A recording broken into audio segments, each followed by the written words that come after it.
Bonsoir à tous. L'année 2020 s'achève dans quelques semaines. Elle restera une année particulière qui restera gravée dans les mémoires de chacun d'entre nous.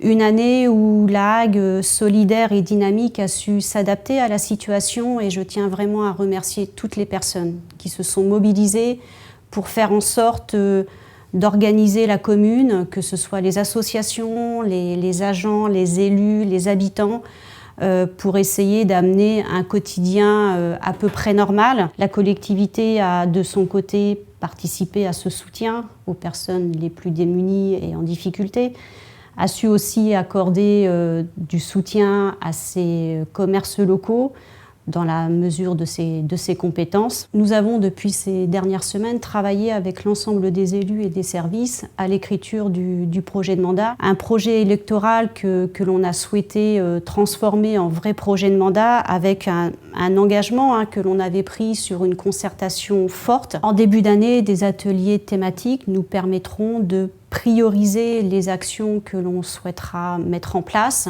en lien avec la capacité financière de la commune. Les services auront à décliner leur projet de service en lien avec ce projet de mandat que les élus auront choisi, de manière à mettre en musique cette feuille de route. Alors je tiens à remercier les services qui ont une grande mobilisation et un soutien aux élus pour la mise en place de ce travail. Et puis un remerciement aux adjoints, aux maires délégués et à l'ensemble des élus qui se sont vraiment mobilisés pour faire en sorte d'aboutir à ce travail qui est un travail extrêmement important, surtout en démarrage de mandat. Alors en cette fin d'année, bien évidemment, je tiens à remercier l'ensemble des agents pour leur mobilisation au quotidien, leur travail et faire en sorte que l'on puisse servir nos administrés à travers un service public de qualité et tout ça pour l'intérêt général.